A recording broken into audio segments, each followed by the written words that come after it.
welcome back to Season 2 of the Unclenched podcast.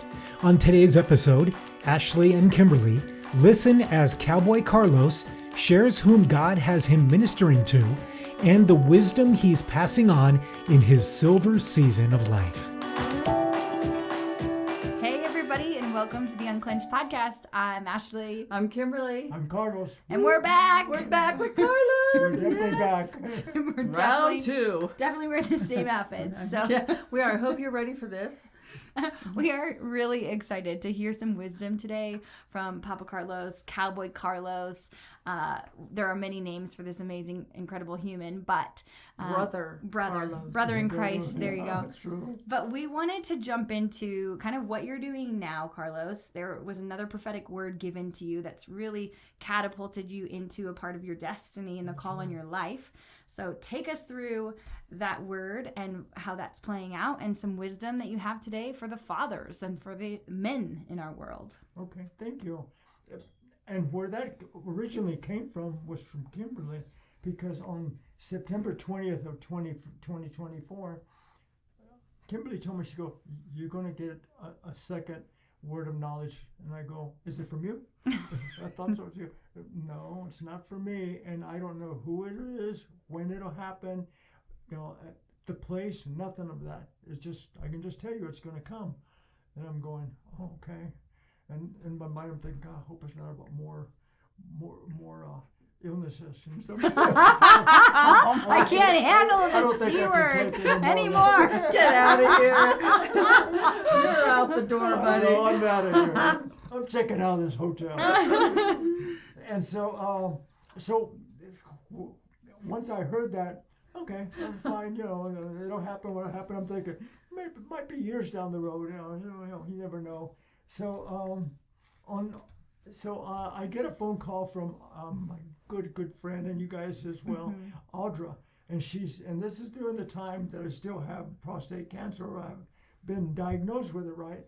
And so she goes, calls me up. She goes, there's going to be a fantastic healing coming up and stuff, and this gentleman and stuff at Claris College. It's called Charis Bible College, and Andrew Womack's ministry. Thank you. And he said, and there's going to be thousands of people there, but it's going to be a massive healing. You need to go. I go, well, yeah, but when is this? She go, it's tomorrow. I go, tomorrow? She go, yeah. And I go, well, how long is this going to be? She goes, possibly all day. They're long. I mean, with that many people, that many healings. And I go, well, like what, how late? She go, I don't know, just late. I said, well, it can't be past 5 o'clock. She go, what do you mean? I go, well, my daughter is going to be leaving at that time, and I'm the only one at home, and I promised her already I would take care of my grandson. Yeah. And at the time he's 6 years old, so I have to be there to watch him and stuff during this time period. So sorry, but it's not going to work for me. I can't go. She go, oh man, I was bummed out and stuff. I was hoping you'd go. So it would be a healing and stuff, and you need it. If you knew Audra, it would. Go with me. She's pushing us to go. Crying emojis. And so the next morning, early, I get a phone call from her, and like Kimberly, she's straightforward. You're going. What do you mean? You're going. You're going to go to that healing stuff. I already told you that. She go, you drive to my house. I'm going to take you there. And if we have to leave early, I will get you back before 5 o'clock, but you're going to go. Yeah, I guess so. So I drive over there to her home. Did your daughter get a babysitter? No, she ended up making it back before 5. No. We left earlier. Yeah, Oh, that was my part of the goodness, this is problem. As long as amazing. you can get me back, it'll Okay. happen. So she did. And so I get it. I go to her home and we get in her car. And she's driving, and we're heading down I-25. And she goes, "Oh, I forgot to tell you, we need to stop off in I'm sorry, Pick up Megan? Colorado Springs. Pick up a friend of mine. Her name is Megan, and she just flew in last night from Hawaii." I go, "Oh, really?" She probably all tanned out. She go, "Probably." So we're just chit-chatting. And so we go and we go to home, and there's Megan, right? So I'm sitting in the front seat next to Audra. She's driving, and Megan sits in the back seat. And we take off, and I never been there before. There's a lot of, Winding roads. mountainous roads going up there. And I'm just chit-chatting, looking at the scenery. And all of a sudden, there's a tap on my shoulder. And I look back and I look at her, and we're just locking eyes, and she's looking at me, and I'm going like, what the? And she goes, the Lord's just given me a word of knowledge and stuff for you. I go, what? Because He's I'm ready to stunned. fall off my seat and stuff. I go, what? And I go, Here it is. and I'm thinking, this is it? And then I look at her, I go, it's you? And she's like, what do you mean it's me? It's you going to be doing this? You go, yeah, I just got it. And so I'm going, oh man, I didn't expect this now. So Thank goodness Audra recorded. and so she does. She gives me her word and stuff. And what it has to do this time around is mending marriages and also for the children and the fathers and the men and the husbands and stuff, in order to bring them back together again, because there's such breaking up that's happening among us, such turmoil and stuff. Divorces were going rampant and stuff, and so she lets me know that's what all of this is about. And so I started taking this with me to the Mac and going up, and when I climb, and I started giving these messages to people, to men, and what I say to men is pretty interesting. I couldn't think of what else to say to them, but it came up to at least say something, So what I say to them, is this your wife? I always want to make sure that's who it is. And they go, yeah, I'm his wife. Why is that? I go, well, the Lord wants me to give you a message about what He wants you to start doing from this day forth. He goes, well, what is that? He said, I tell him, you are to begin this day never to call your wife any longer. No longer, even if when you introduce her to someone else or whatever, or the way you see her, that wife word will never come up. And he go, what am I supposed to say? And then I said, you tell them she is your bride. I said, when you got married and you saw her coming up the aisle, and you looked at her with your eyes, just couldn't hardly hold it, and she was dressed all in her finery, her hair down and stuff. As you were standing there, with the other men and everyone else, and you looked down the aisle, and you see her coming up forward, and she's dressed beautifully, this beautiful gown and stuff, her hair down, everything else. And you're looking and staring at her with these, forlorn Googly eyes. I know, googly eyes and stuff. You didn't look at her and say, oh, here comes my wife. You said to yourself, here comes my bride. And we have to remind ourselves that Christ used these words. He said, we are whom He created. We're the bride of Christ. Yeah. And Amen. because we're the bride of Christ, she's your bride to you. And you're to this day forth see her as that way. And many a times when I say it, I look at the wife or the lady and stuff, her bride, and there's tears running down. And I always know that I hit a note. And with her too, because I don't think that women are being looked at that way anymore. The term wife is a term that's used because if there's a contract being done, but in reality, they're more than that, And I think that when you use the word wife, you take them for granted. It's so much easier just to get them for granted and just say, oh yeah, this is my wife. When you introduce them, I said, no. Yeah. And I said, I'll tell you what else will happen from that. When you say to them in front of other men, this is my bride, something happens to them. In their mind, when you say it, they look at their own wives and they go, I'm not doing that. I don't see her as that. And so you opened up an avenue for them now to see them the way you see them. And for the woman, for the wife, for the bride herself, when you said it, it touches her too as well. Yeah. That's so because powerful. you're seeing her in a So whole good. different way, You are speaking truth. So and there's times I never know when that's going to happen. I remember one time I was done on the incline. I go clear across the other side, where the picnic tables and stuff. I'm all the way over there, just kind of walking and stuff, and I hear the Lord let me know. He says, "You see that couple coming off the incline from the top?" And I'm looking up and go to them, and you tell them I'm going. I'm over here now. I don't even know if I can reach them. Get running before they get in their car and take off. And I go, just do it. I'm hauling over there, and I get there, and just in time as they get to the final step. I can just see it. I'll wait for you. Hang on a minute. Just a second. Who is this? I gotta put my breath mint in. This won't be long. Finally, when I catch my breath, then I tell them that. And ready for this?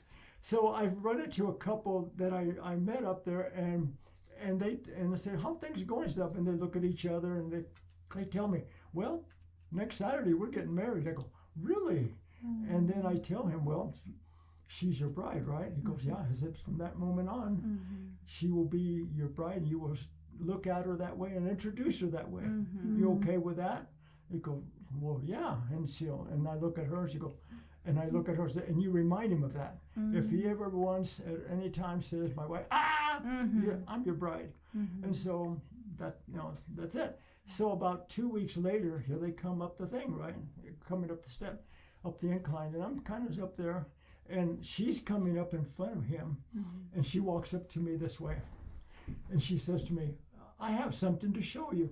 She starts unzipping. I'm going, "What the?" And she goes, "Lets it open like this," and I look at her, and there it is, bride, all the way across the T-shirt. And I'm going, and he's looking at it and goes, "Yeah." And so now, I thought you were going to say there was a baby bump. I'm so glad you did it. I don't know what to expect. That would have been fine too, as No long as woman they're. ever walks up to me and does this number. And Right, then about maybe 2 months later, he walks up to me. He unbuns this end. He looks at one of them and says, "Groom." On. How Yeah, beautiful, Carlos. and you can see it between these two now. They're melted together into husband and his bride and stuff, and he's the groom, and they're thinking themselves and seeing themselves as that way. I love So now when that. you're walking along, what is it that God's calling you to? Besides that, there is a whole thing on men's identity and where they are. Well, the other thing that's happening is because per the Megan, the words of knowledge that she gave me was that piece about the mending of the marriages and key in on the men as well, because many times men forget what their role is and stuff. Men, you are usually the initiators of things to happen between you and her, and she's the one who is the receiver. So many times you have to just lead off, and help to guide her, but your guidance needs to be in the Lord. You need to listen to God's word. You need to be in the word and listen to what He's telling you. And then when you see her. If you're married, see her as your bride, and not just a person and stuff. And that way you'll be able to melt closer to her and her to you too, as you're doing that. And the one thing too that I look back and stuff, and that is when God created Adam first and then Eve. And I many a time wonder, why did He do that? Well, the scriptures say that he needed a helpmate, a companion, and then the other big piece, of course, was to procreate and to have children and stuff, to spread, get more families, etc., etc. But What else has God been putting on your heart to share with the men, whether it's in person at the MAC or just in general in ministry? Well, the other thing that's happening with the women, because I see so many of them, and they pour their hearts out to me. I don't know, because they feel safe with me to be able to do that, but they do, and much of it has to do with the pain and that's happening within them, the burdens that they carry, and they say things to me about their fear has to do with their husbands not having the feeling that their husband truly do love them, that they don't see them, that they don't touch them, that they don't pay attention to them. And one big one is that they don't listen to them. And that is probably the biggest ones I hear, that they're not listening to them, they're not paying attention to them, they don't feel connected. And so for that reason, I wrote down some things here that might be helpful. But before I go there, I thought, because love is such a word that can be used loosely for anything. Sure. Hey, I love my dog. I love my cat. It's a different kind of love. God, what you want is God's love. And without that, you're going by your mind of love and not from your heart. So in 1 Corinthians 13, 4-8, God's definition of love is there. And what he says is this: love, the is first. Love is patient. Love is kind. It does not envy. It does not boast. It is not proud. It is not rude. It is not self-seeking. It is not easily angered. It keeps no record of wrongdoing. Love does not delight in evil, but rejoices with the truth. It always protects. It always trusts. Always hopes. Always perseveres. Love never fails. And there's a couple of things in there that the women kept bringing up that touches on that. And that is that one place of not self-seeking. And what they say about that part, or what's mentioned, is the one word that keeps cropping up all the time, and that is selfishness. Because if you're, and that's part of the self-seeking, to want what you want and not seeing your partner, what her needs are and what she wants. Because if you're selfish and it's all about you, then you're not paying any attention to her. And it is about her. She's your wife, for heaven's sakes, or your person. Bride. Yeah. Your bride. So Treat us nice for your bride. So you got to be able to treat her that way too, and see her that way. And then the other one was another one that I kept hearing from them, that you don't want to go there. You just not, both men and women both don't do it. And that has to do with keeping a record of wrongdoing, to keep bringing up things that they did or didn't do or whatever. It does not help the relationship. That's right. And true love does not keep a record of wrongdoing, That's right. I mean, when your kids do things wrong, do you keep telling them over and over again, helping them to remember, oh yeah, and I remember when you did this and this and that. No, that doesn't help. It doesn't do anything. It doesn't melt you together with them, your heart to their heart anymore. In their mind, your mind, in their mind, the only thing you're thinking about is keeping a record. You might as well write them down if that's what you're going to be doing, but don't go there. And that has to do both with men and women.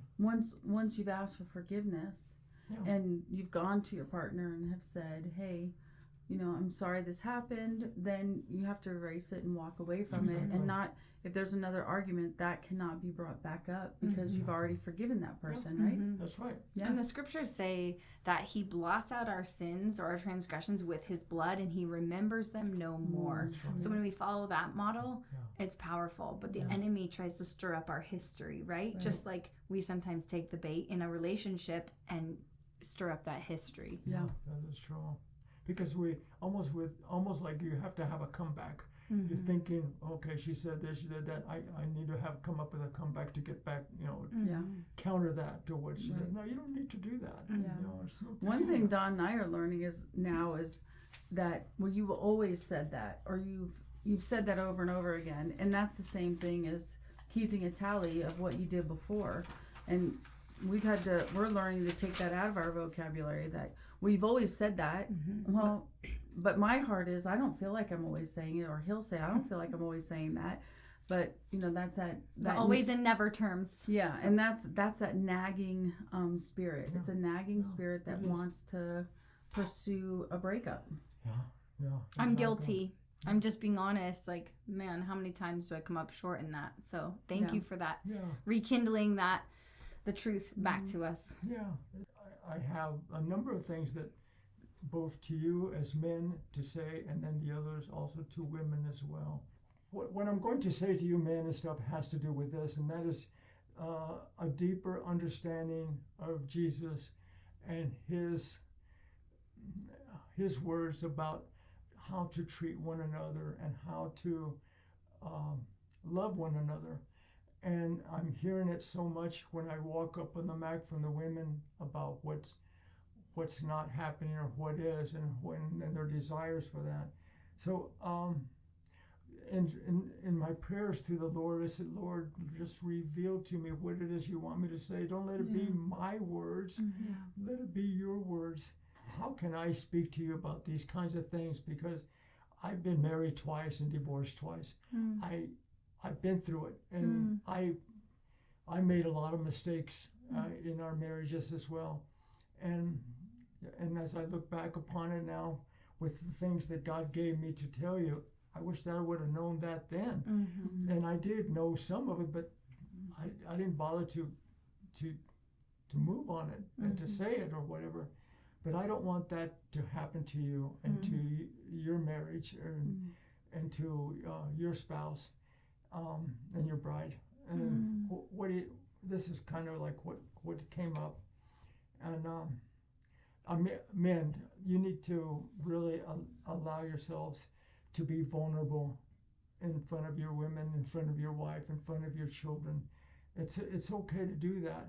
I remember my father would say to me, because ever since the last 3 years, I cry and I weep a lot. Because why? Because the Lord has instilled in me a tender heart. I didn't used to have that. I did not have a tender heart. When I'd hear things about what was going on or pain or whatever, just didn't, I'd hear it and okay, move on. The Lord gave me two things. One, I can feel people's love and feel God's love on them. And I still tear up, but they're tears of joy for them and thanking the Lord that how he's moving on their lives. But the second one is the feeling their pain. And that one I have a more difficult time with, because I tear up and stuff because I feel it in here. I feel what they're feeling. And so with that in mind, that's what I'm trying to say to you, is that it's okay to be vulnerable. It's okay to cry. It's okay to weep, to show expressions of pain. It's okay to have heartache and brokenness, of humility and sorrow. And of course, joy will come in.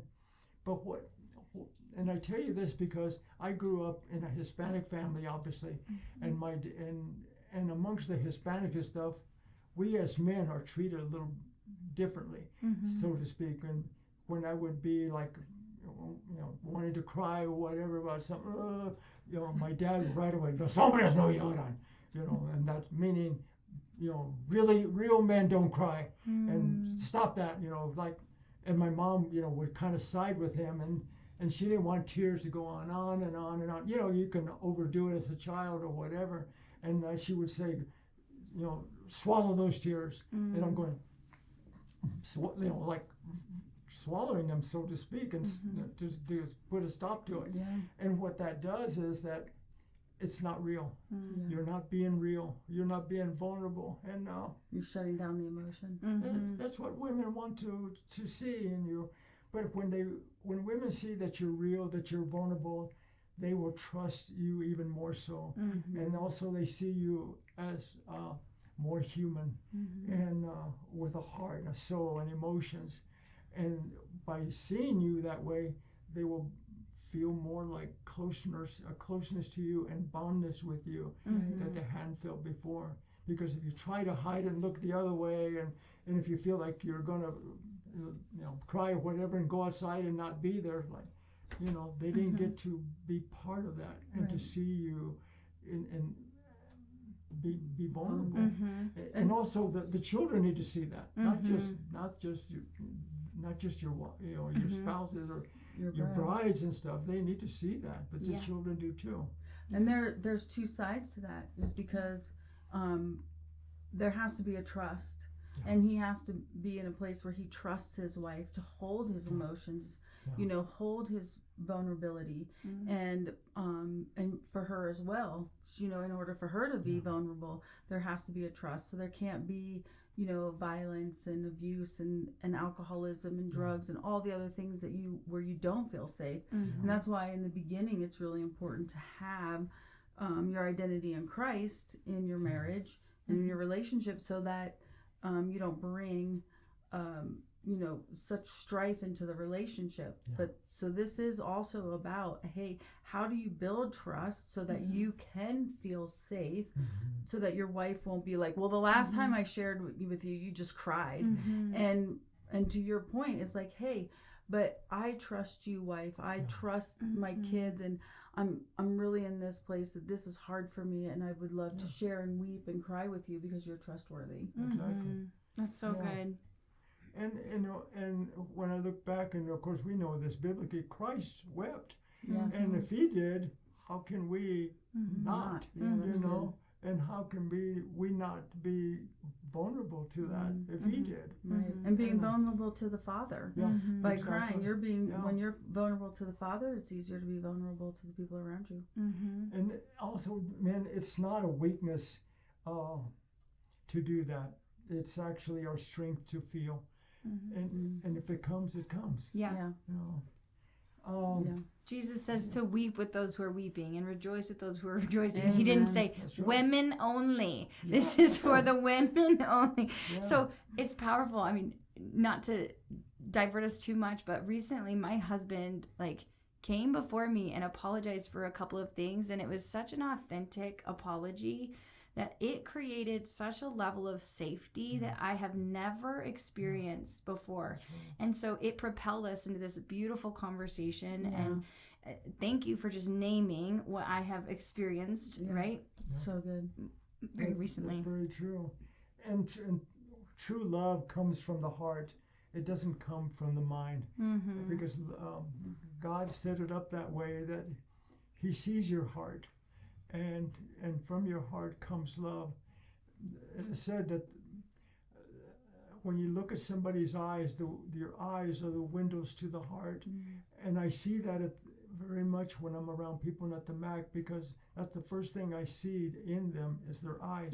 And if I see eyes that are smiley, let's use that word, and a smile goes along with it, then I know. And I see their heart at the same time. So I know whom the Lord has picked, and that's them, and they're ready to receive. Amen. Come on. That's amazing. Yeah. Your daughters, especially when they see you be vulnerable, and when they see the love of God in you, and they feel more secure from that. They feel that in the future you're their model for right now. In the future, when they get to the point that they're looking for a husband or spouse, a man, a real man and stuff, they're going to model it after you because that's what they know. Right. But if you're the type of person that's always angry and shouting and throwing things and stuff, you're showing them that that's probably what they're going to want. Right. That's probably not necessarily want. That's probably what they're going to end up with, because that's what they know. Yeah. So God's word says several things. One is in Proverbs 22:6, and that is to train a child in the way that he should go, and when he is old, he will not turn from it or depart from it. And that has to do with you being a godly man in your family, and to bring them up in the Lord. Let them see Christ in you, but also in the way that you treat them, the way you act, the way you respond. All of that shows them who God is. Right. The second one that I remember is Joshua 24:15, and that is, but as for me and my household, we will serve the Lord. And Amen. that's one of the things I hear so much from women. Is that my husband says he's a God-fearing man and a Christian, but you don't see it. He's not serving the Lord, and it's not happening in our household, because the word says, as for me and my household, we will serve the Lord, not just him, but we. It takes him to be able to be, as he is the head of the family, to bring them together and to move them towards the Lord, towards God, whether in church or in service or in prayer and stuff. Model for them what God is like, and that's another thing I kept hearing from them. Women can feel your hearts, and they know also your intentions, whether they're genuine or they're selfish. You can't hide that from them. They know that if they feel it in them.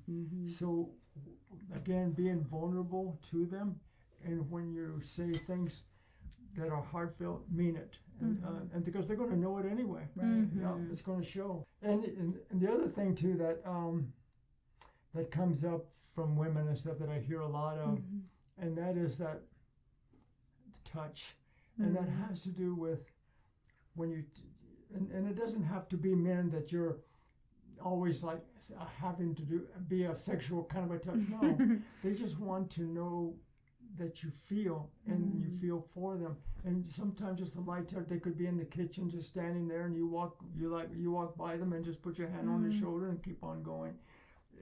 There's something about touch that does something. I mean, let's just be honest, okay? Those of you who have dogs and stuff, when you touch them, how do they react? Oh, their tails are wagging. Not that we're dogs. It's pretty good enough. It's almost like you have to get away. Okay, all right, tell you, kind of a thing. But and if that's true for them, and they react that way, how much more is it for us as human beings to have to be, to feel that we're noticed, and noticed in a way by touching one another. And also, Ashley had a good point about touch. Well, just scientifically, oxytocin is released when we experience touch, so that connecting hormone, that bonding hormone. So there's science to back why we need touch, we crave it, right? We do absolutely crave it. And again, it also goes to your children. Touch them, sit with them, talk with them. Yeah. They're in the moment right now at this time.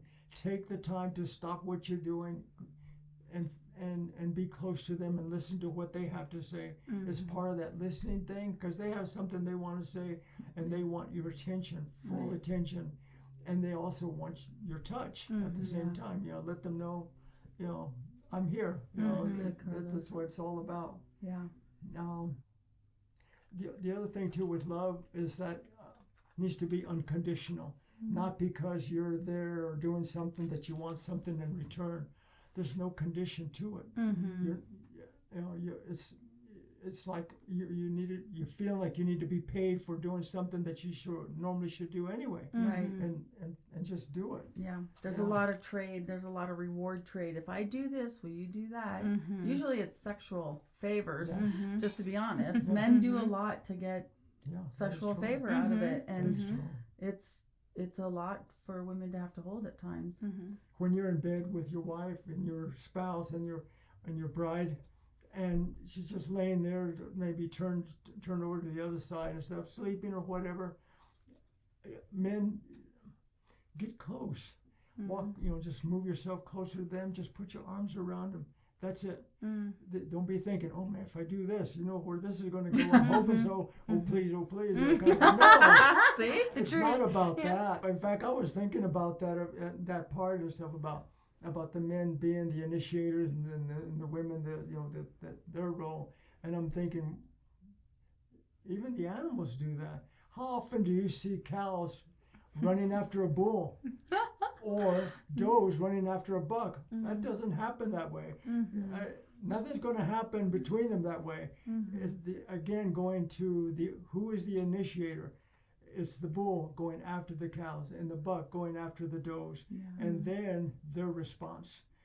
Because if they don't feel trust in in what's going on, they're not going to respond. Believe me. And this way, it'll happen. So it is the same way with us. God built it into all of the animal kingdom.